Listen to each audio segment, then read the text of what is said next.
Seahawks fans, wherever you may be. Thanks for listening to the show. Join your hosts, Bill Alvstad and Keith Myers, as we talk Seahawks football.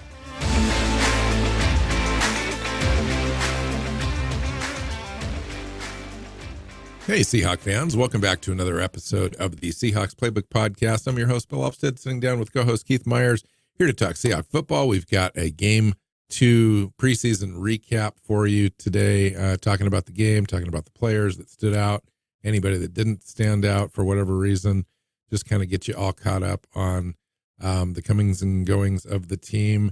Keith had a great experience, actually went to the game, so we're gonna sit back and listen to what Keith has to say as far as what he saw and experienced, and with his family there in the stadium. Welcome in. Yeah, it was fun. This was my my first trip with the kids. So I took my kids to their first game.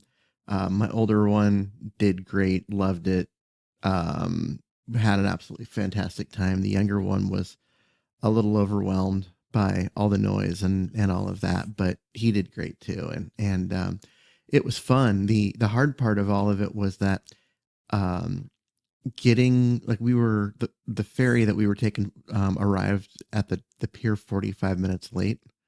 So instead of getting there with plenty of time, they hopped out of the car once we got up close to the stadium and the parking garage that we were parking in. And went, and I had to wait until I could get the car parked, and then literally had to run up the street, across, and down into the north lot, because we parked at the Union Station garage. And so I'm sore, because that's a lot of running, and a lot of running upstairs to the 300 level. That's a commitment. Yeah. Now I will pause you, and I will say this, Liz, Keith's wife, if you're listening, come on, you should have just hopped in the driver's seat for Keith, so Keith could go with the children into the stadium first, so he didn't have to potentially miss any time, because he was going to be presenting on the show this morning, and so I'm a little disappointed, but I'll give her a pass. You give her a pass. She had the more difficult job wrangling the kids and trying to. I'm totally kidding, and I hope you take care of all of that. So, and it ended up working out. They only got to the seats a couple minutes before me, and I got there. I saw the opening kickoff as I was climbing stairs, and made it to my seat by the second or third play, but didn't actually miss anything. Because I could see everything as I was climbing stairs. So, but yeah. So you texted me a picture of where you were at. You had pretty decent seats, pretty close to the 50-yard line. Yeah, we were on about the 48-yard line, 46, somewhere in between the 45 and the 50, up in the third level. So it's a good view looking down over everything. You can really see everything that's going on. The only struggle was that it was often hard to figure out who was the one who I would see a player miss a tackle, and then I'd be trying to figure out who it was based on replay, and you don't get the good angle or that kind of stuff. And so it's a little, that part's challenging because you're high enough up, but it's still at such a good angle to see everything. Really, it's one of those, everybody's playing. It's one of those games. Preseason is where you really do need a numerical roster, because it is impossible, because there's just so many players coming and going. I mean, from my vantage point, well, let's get into what you saw. So you get in there, you watch, you're getting into the game. Tell me your impressions right off the bat. The first couple of drives for Seattle weren't particularly impressive. I didn't think that Geno had a lot of time, but he also, I don't know, just things weren't sharp with Geno in there. And the defense struggled against the run, which we saw last year. We thought had improved after the Vikings game, but clearly didn't. Now, I'm going to stop you a little bit. In your impression, what was the deal? Why was Seattle struggling to stop the run? Was that up front, or was it up front? Missed tackles? It was both. I mean, I thought that they did a better job of setting the edge in this game than in the last one. They were struggling at nose, especially getting pushed back. After Sykes had a good game against the Vikings, I thought he did not play as well in this one. Was he out there on the field right away? Well, John Reed was in the really right in the beginning, but he rotated and he came out of the game permanently after like a series. He got his sack and that was pretty much done for the night. At least that's what it's appeared from where I was sitting. Welcome and then back Sykes to Seattle, buddy. Here's the sack. And then Sykes was in there for a while, and then later it was Gotel, the guy they just signed, who at one point he was on the field, realized he wasn't supposed to be, and had to sprint off. And for a guy his size at like 360 pounds, he moved pretty good to get off that field. But yeah, those two guys are both guys that the team isn't expected to need a huge contribution from even if they make the roster. You know what I mean? Like, it's supposed to be the Jerron Reed, Cameron Young show. These guys are battling for a practice squad spot, or maybe the 52nd man on the roster kind of spot. But so early on, we were struggling a little bit, stopping the run, preventing third down conversions, etc. We only allowed 293 overall yards at the end of the day, 94 rushing yards allowed, but a lot of that did come in the first quarter, first half. Yeah, it was early, and then in the second half, I thought they when the quality of blocking decreased on Dallas's side, as they got into their depth, Seattle's defensive line stiffened, but then also the Seahawks had the lead, and Dallas started throwing the ball more, so that made life a little easier on the run defense too. Yeah, interesting. I would tell you that Mike Jackson didn't have a good game. I think that should be stated. He struggled quite a bit, and had a penalty against him too. Yep, and even though he,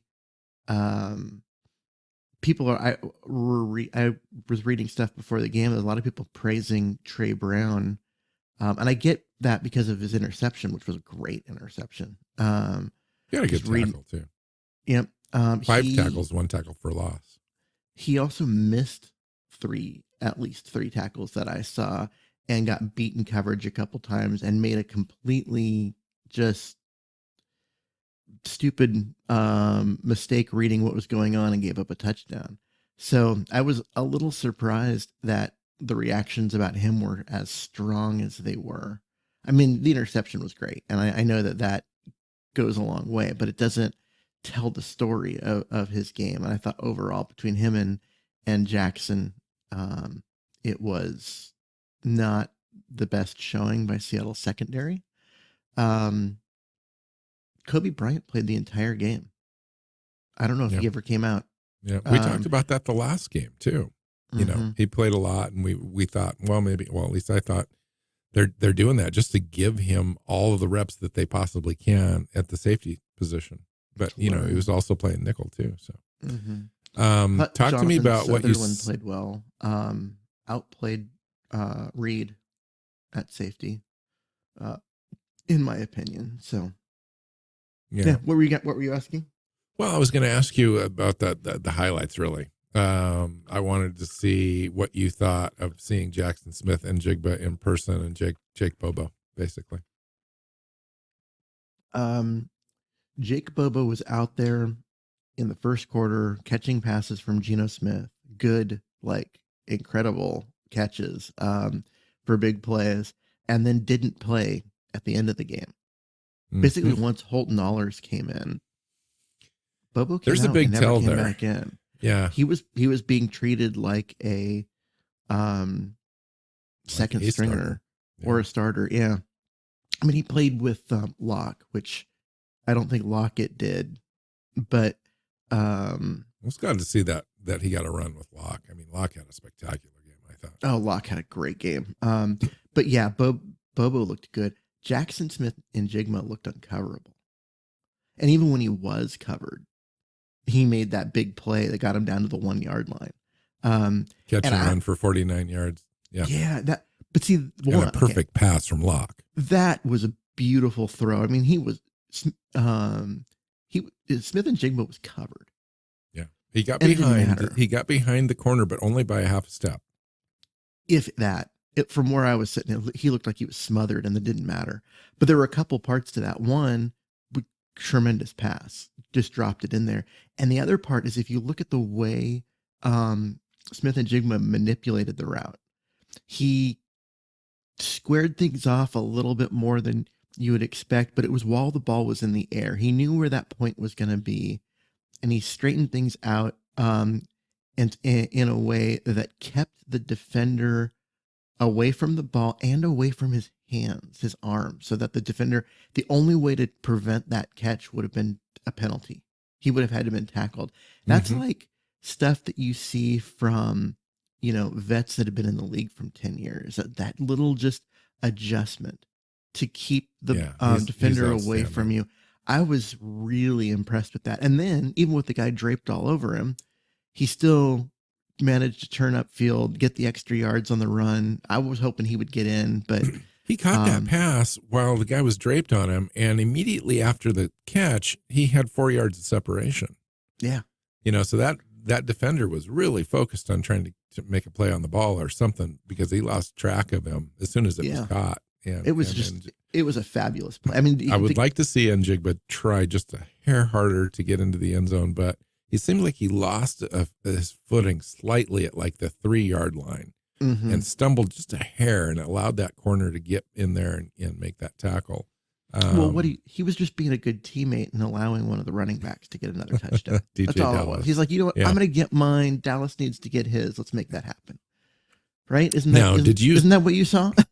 Did you see the replay? But I don't know if you saw it in live action, but did you see the replay of Jake Bobo's route running when he had the corner bite hard, and then Bobo turned on him and left him for about he was open by 7 yards in both directions to make that catch. Completely got the guy to turn his hips one way and then cut the other.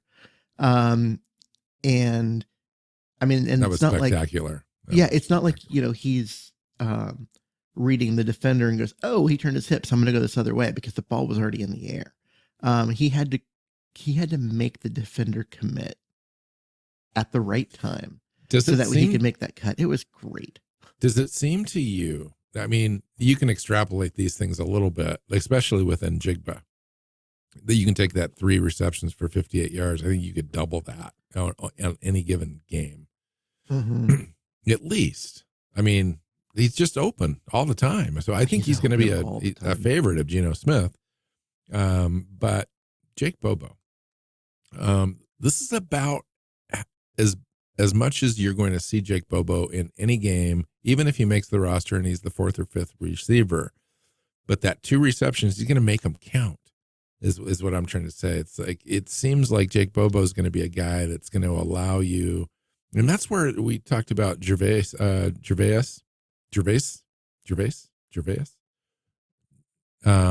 old Seahawk receiver that Steve Smith called out and said that Jake Bobo reminded him of him. And just a guy that knows how to use his body, knows how to manipulate routes, and comes up big for you like a couple times a game. And it's been a while since we've Joe Jaravicious. Joe Jaravicious, yes. That's who you're thinking for the of. pronunciation. I'm like, God, where Gervais? I'm like, the only Gervais I can think of is comedian. Yeah, right. But no, Joe Jaravicious. Yeah.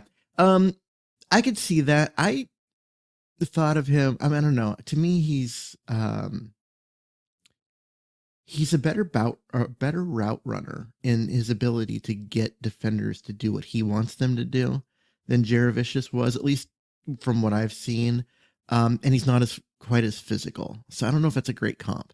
That doesn't mean he can't learn to be more physical, but Jaravicious was good at like making catches with 2 guys draped on him. Where it should have been an easy, pass interference penalty, but it didn't matter. But And think Bo is a better route runner. But Yeah. yeah, I can get it. I mean, he's a big guy who's not particularly fast, and He's will fast make enough. You know, I plays. saw him after the catch, not the one that we were talking about, but his other catch. Mm-hmm. He had 2 receptions for 43 yards, where I saw a little burst out of him. And there's no way if you extrapolate that little burst that I saw into a 4.9940. Yeah. That was a guy that looked more like a 4.5 guy. Yeah, And I think he's legitimately a 4.6 guy, which is still pretty slow for a wide receiver, but it's not 4.99, and at 6'5" with good hands and good polished routes, 4.6 is plenty fast. yeah. And he, he was in and on a special teams play too that was pretty interesting. John Hall had a block punt on a special teams play that ended up going into the end zone, and Bobo forced that safety, almost got to the ball, but forced the deep back for the opposing team, the Cowboys, to run out of the back of the end zone a little bit, got that safety. So again, making a good impression, Keith. I mean, Jake Bobo to me is on this roster right now for sure. Even regardless of like Eskridge or anything else, Jake Bobo's earned this spot over even Derek Young right now.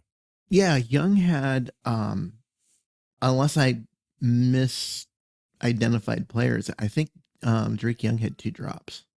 Yes, he did. He was 3 targets. One was uncatchable. 2 were catchable. Way over his head. 2 of them were catchable, and he dropped both of them. And yeah, I that have was that written in my notes too. That was the problem he had last preseason, and was he dropped everything that was thrown at him,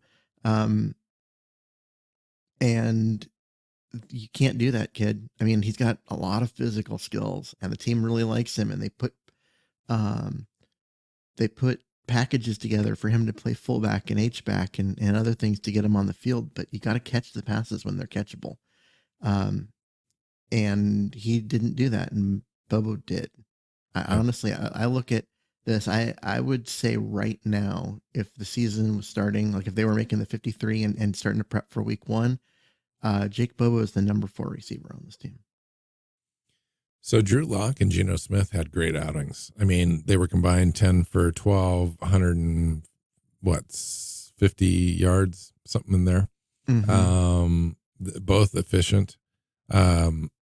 Drew Lock would have had 2 touchdowns added to his totals, but Njigba came up short by 1 yard, and so did Mabry, tackled at the 1 yard line with their receptions. I'm impressed actually with the quarterbacks, and Drew Lock especially. There was a couple, 4 or 5 episodes before one of the players I really wanted to see in training camp and also perform in the game was Drew Lock, and I'm seeing some competency there and some confidence, I think, that I have not yet seen. And to see that out there on the field last night was pretty cool.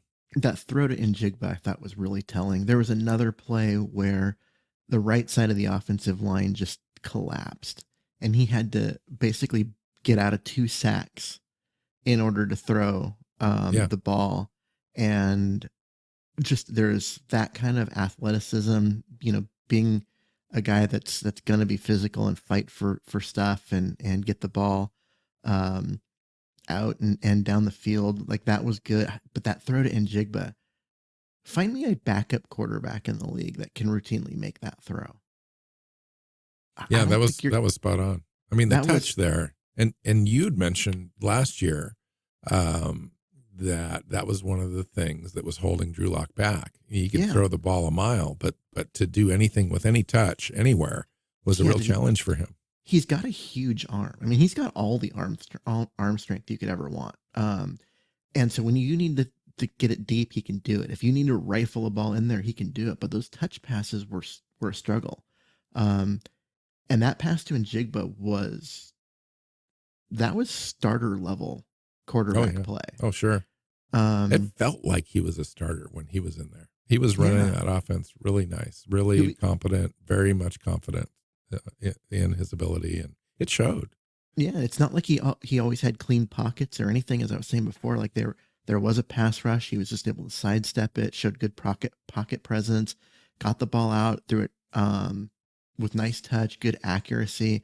I was really impressed with the way Locke played in this game, and that was after being impressed with the way he played in the first game. Especially when Gino came out at one point and was saying, this kid deserves to be a starter, that he should be playing for another team as their starting quarterback. You get a little bit like, okay, this guy talking about his friend and guy in the thing. But Locke's really starting to play it like it. He's starting to show like a guy that belongs being given a shot to start in the NFL. And on a 1-year deal, I'm kind of wondering if this might be his last year in Seattle, just because somebody's going to give him a shot, or at least a chance to compete. We need to keep in mind too that Geno Smith is really under contract for 2 years. This is the first year of essentially a 3-year deal, but Seattle's got to get out of jail card for his contract beginning next year. And they may want to, pay Drew Lock a little bit more to stick around and potentially take over. I mean, it's hard to project those things out, but that's why you do have competent backup quarterbacks on your roster. And we'll see. He does deserve, I think, an opportunity, especially sitting behind Gino, a consummate pro, being in this offense, Shane Waldron, and being, as part of this locker room and very well thought of by a head coach who is very well thought of around the league, gives him potentially some hope that will happen for sure. I think it's just a matter of time. Let's stay on the offensive side and just talk about a few players that kind of stood out. One was Zach Charbonnet for me. That one run, he had 3 carries, 31 yards, not terribly impressive, but that one run was 29 yards. Got to the second level untouched. Got a shout out to the offensive line there. The offensive right tackle kicked his guy out, and that was Jake Kern at the time, I think. And the center, Brown, stayed with his guy, the nose tackle, and the guard actually pulled out completely, went to the second level, picked up the nearest linebacker and kicked him out. Charbonnet went untouched into the second, third level of the defense. I thought that was really impressive. And he was very decisive on that run, hit that hole and took off. Yeah. I think that, Charbonnet's other 2 carries went for 2 yards, I think. But that wasn't on him. I mean, that's guys getting penetration and him making a guy miss 2 yards in the backfield and trying to get back to the line of scrimmage after that. But on that play, that's one of the things when I was saying that before the game on our pregame show, what I wanted to see was an opportunity for him to actually get some runs with some blocking. So we get to see for his vision, how smooth he is. What can he do if he actually has a hole? And we saw what he did when he actually had a hole was he punished the other team. Got through it quickly, put pressure on the safeties. They had to come up, manipulated the angle so that way he could get around one of them and get up the field. He looked really smooth on that run. I want to see more. Come on, give me more. So Roderick Thompson had a great little game too, given the fact that he had the most carries on the team, 11 carries, 50 yards, a touchdown, including a 29-yard run on 3rd and 15 to set up fourth quarter field goal for Seattle. It was interesting because Kobeck had was the guy that looked really good as the 4th and 5th string running back in week 1, and then in week 2 it was Thompson who looked really good there. And so we'll see how that works out, because I do think that one or two of this plethora of running backs that they've got behind the big 4 will be on the practice squad. And I think they're really fighting for that job. Another guy that stood out to me, interestingly, was Holton Ahlers, the 3rd string quarterback. I think he came on earlier than the team had expected after Drew Lock got that roughing penalty on him where he looked like he twisted a knee, but I guess he's fine. But they brought Ehlers in on the next drive, and he just, I didn't know whether to talk about Ehlers as a quarterback or talk about him as a running back in this show, because he had 7 carries for 42 yards. Yeah, he did. I mean, that's what he brings. He's so big. He's so physical. I mean, he's a 240 some pound kid who runs well. But he made some nice passes, especially he's a lefty, so rolling to his right, and then having to throw back and hit the guy. The guys that are finding weak spots in the zones and that kind of stuff. I thought he played pretty well. I was incredibly disappointed with the 4th and 1 attempt. And the quarterback. Oh yeah, he hesitated too much. When you're that big, you can't be stopped on 4th and 1. Yeah, you can't just stand there and wait for a hole to open. You got to make the hole, buddy. Yep. But yeah, other than that, one of the other players I mentioned, wide receiver Tajon Lindsey. And the reason that I mentioned him is that he had 3 catches for 36 yards. But what I found most interesting was the kick return and the punt return. Yeah. He looked really nice in that punt return, especially. Beyond DJ Dallas, he was the guy. So for me, that's a signal. That's a name that you're going to try to keep track of, because he had 1 kick return for 16 yards, a punt return for 27 yards, plus the 3 catches. That's pretty decent production for a guy that's perceived, at least to me, prior to this game, as being a total fringy guy. We're not even talking about him. To a guy now that you're thinking, okay, this team is giving him punt and kick return responsibilities as potentially a second or third option. And so that's the kind of a guy that then you start to pay attention to and figure out where he fits. Yeah, I mean, he's a guy that's only 5'8", 171 pounds, right? He's the kid out of Oregon State, if I remember right.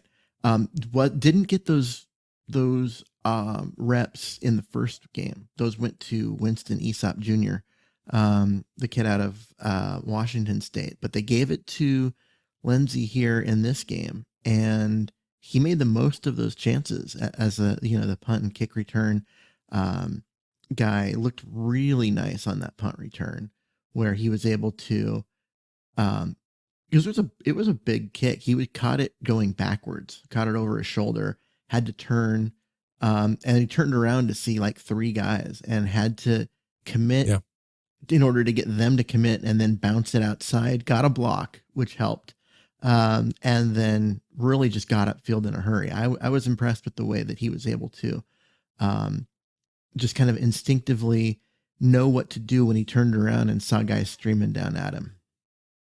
So turning our attention over to the defensive side, we've talked about a couple of guys so far in Trey Brown and Jerron Reed at the beginning. Let's talk about a few other guys that kind of stood out. How about Tyreek Smith with 8 tackles, 2 tackles for loss and a sack?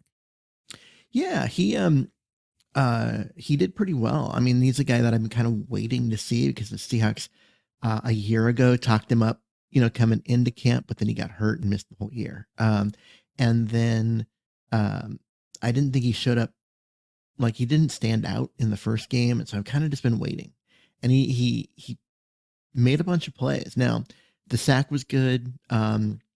Tackles were good. I liked what he did. I think there was a play in where he kind of screwed up setting the edge, which was his job on a play, but he got underneath the tight end that was trying to block him, and then came back out and chased a guy down for like a 1-yard gain. I'm like, that's an athletic play, even if he didn't do the assignment the way it was intended. He showed that he had athleticism to make up for it when he made a mistake, and so that was cool. I'm good. I'm glad to see that, because he did really have a good game, and I feel like he's been kind of fighting for a job with Levin Bell, who also had a good game in this. Levi Bell. Is it Levin? Maybe I think it's both. Okay. I think it's Levin Bell, but then he goes by Levi, because it's just take the N off.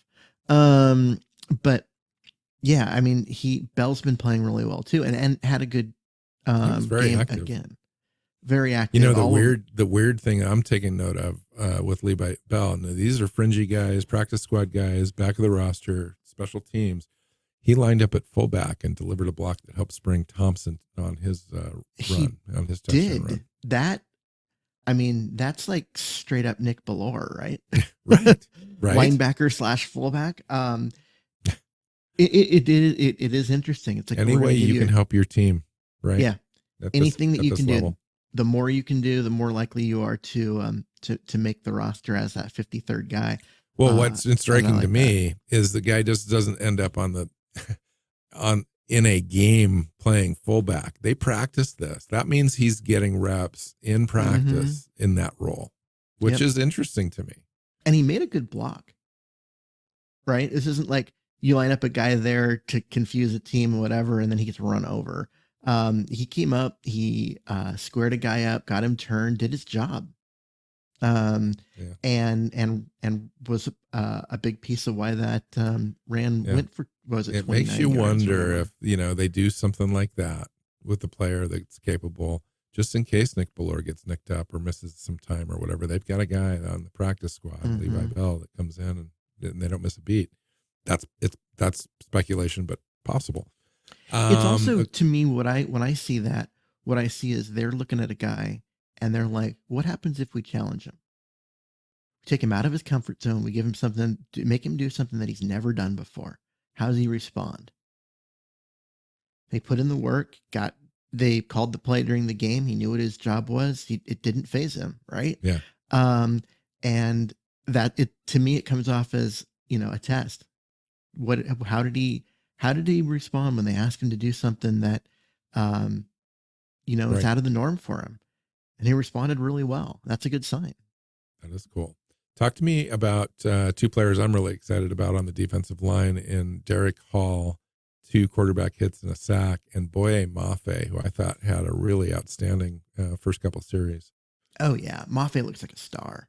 He was, they were putting, he had that play where he came around on the right side and just abused their right tackle.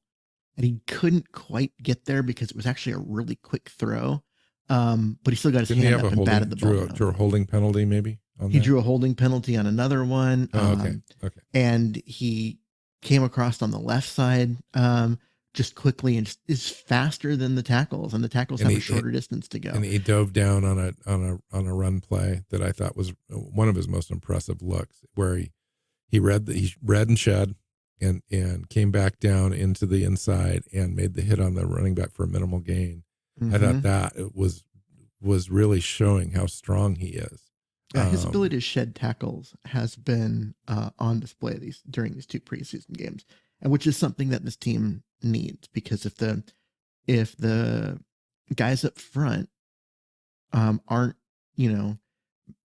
eating double teams and keeping the linebackers clean, the linebackers need to be able to shed those blocks and make plays. And Mafe definitely did. Hall was the other guy you asked about. Looks fast. He looks quick. He looks fast. He also looks like Mafe did a year ago. He's raw a little bit. He's going to take some time to develop.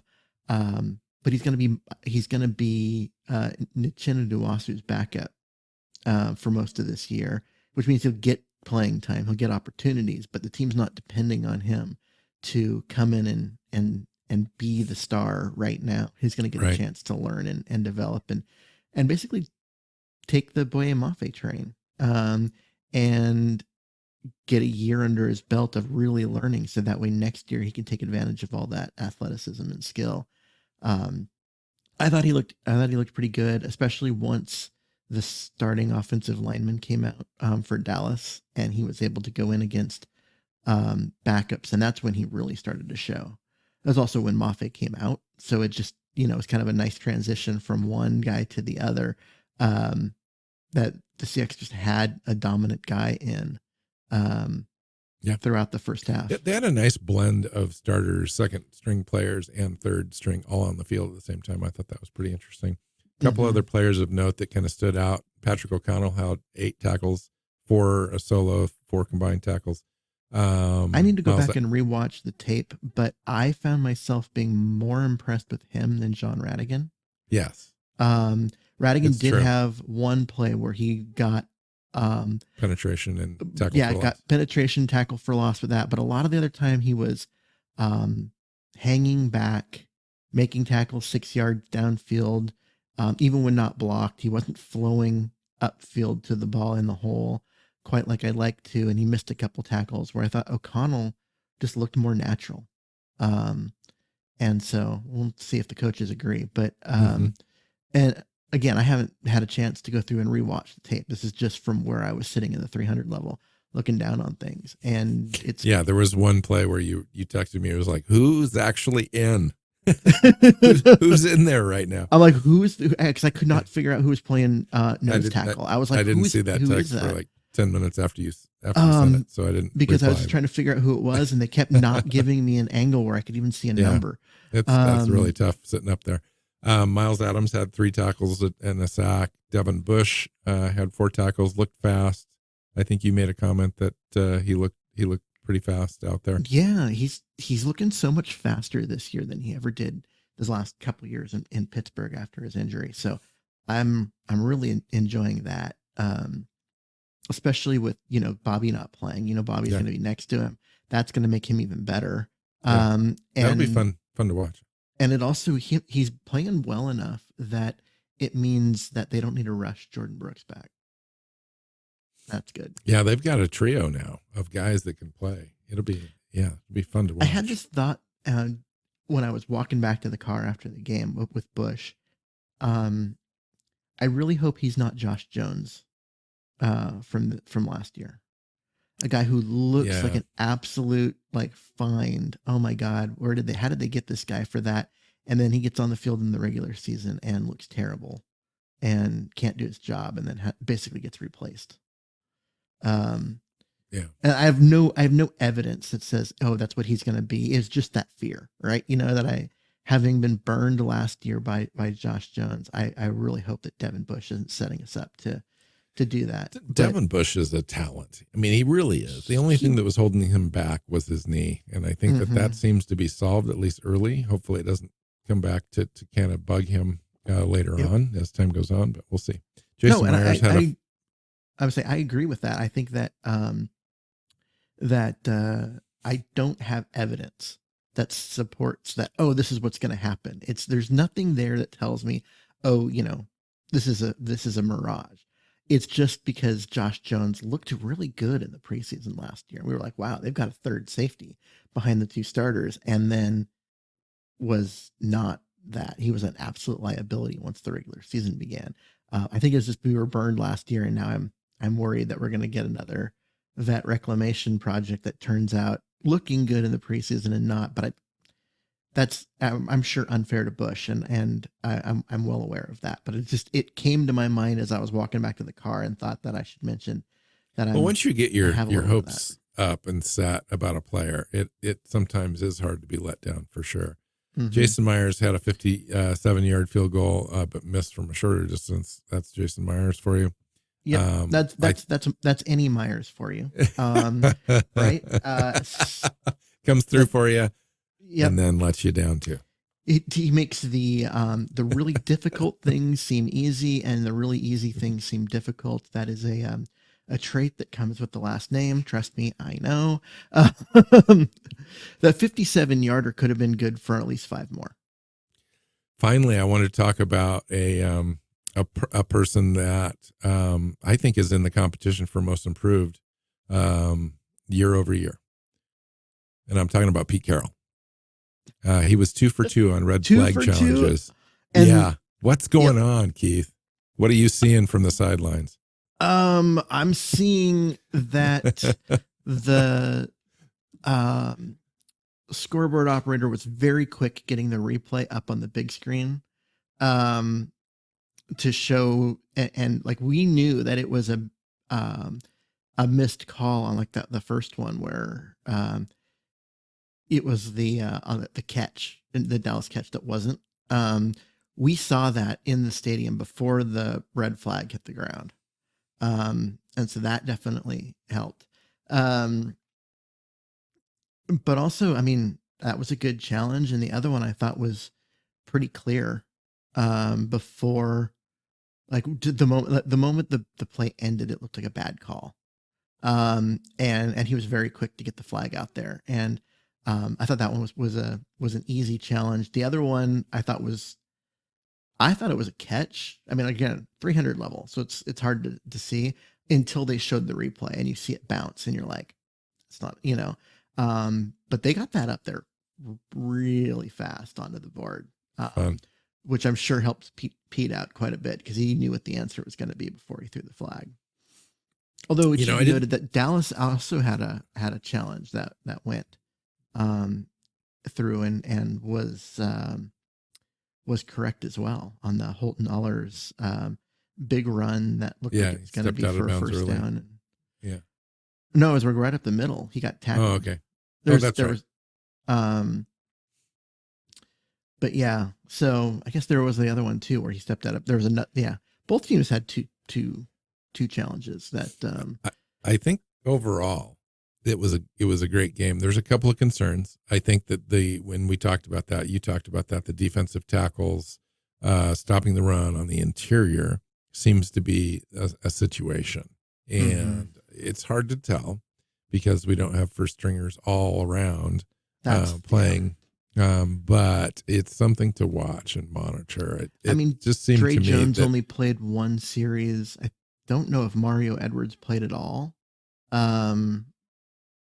Whether he started and played a series or not. I don't have snap counts in front of me. Yeah, you couldn't tell, right? Because he's a guy that he's not going to make tackles, so you're not going to see his name up there.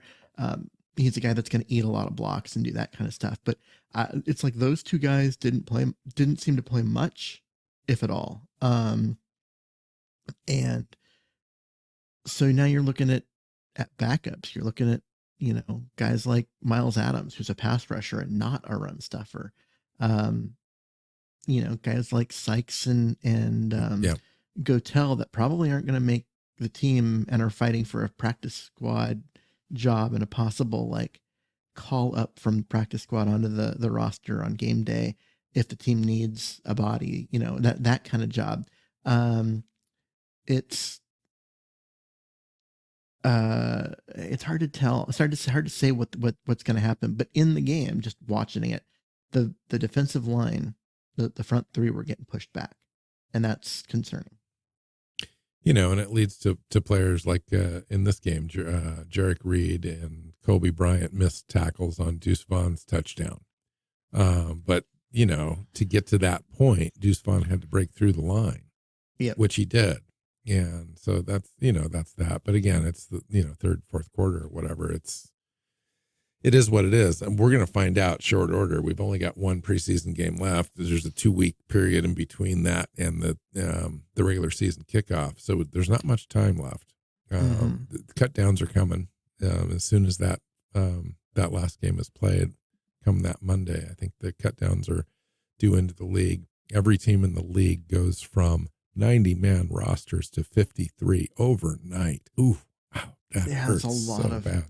That's a lot of players hitting the waiver wire and or free agency, depending on years of service, at the same exact time, which makes it a lot easier to get guys through to the practice squad because there's just so many guys that teams. You want to take care of what you know. Yeah, teams aren't. Even if they are, we absolutely need a player from this position. Well, guess what? Instead of you're being the one that they might consider, now there's 27 that they might consider, and so this is a lower probability that they'll take your guy. So that part's there, but it's kind of a brutal day, and we'll talk about this more when it comes. But, it is a brutal day. It's fun to talk about, the roster and all these things, but then. When you think of the human side of it, is that, there's like 1,000 guys, 800, that are losing their jobs. Some of them will get picked up on practice squads. Some of them will find a job with the USFL or the XFL and get a chance to come back and try again a year from now. and over half of them, it'll be the last time they put a football uniform on, and a lot of dreams end. It's a very rough day that's coming up very soon. So it was one of those things that I didn't ever really think about that much until I started covering the team and got to know some of the guys and that ultimately got cut. And yeah, it just became like you just start to recognize how personal it is for the individual players. Like they're fighting for their job, they're fighting for their dream. Yeah. It's interesting. All right. I think that's going to wrap this show. We've got another show coming up, the midweek show this week, and then a preview show of the final preseason game, the third game, where the fringy tail end of the roster kind of guys will be playing lots in that game against the Green Bay Packers at Lambeau Field for a spot on the roster, at least a spot on the practice squad, as you said. The practice squad's 15 players, and so that represents about 1/3 of all the cutdowns. So we'll see how that goes. Anything else? No, let's come back here in a couple days and talk about some of the roster battles and different things that we've been seeing as far as rotations and stuff, and get an idea of where we think players stand on those competitions for jobs. Yeah, maybe we can do a little 53-man roster prediction or something like that too. All right, so let's get out of here. Find Keith on Twitter at Myers NFL. You can find me at NWC Hawk. The show is at Hawks Playbook on Twitter. Seahawksplaybook.com is the website. You can find us on your favorite podcast platforms if you do the search, and our own website, not website, but YouTube channel. You can find all of our past shows, everything current, especially if you subscribe. You won't miss a show. It'll land directly in your feed. So until next time, go Hawks. Go Hawks. Seahawks Playbook podcast listeners, thanks for joining us for another edition of the show. You can find us on Twitter.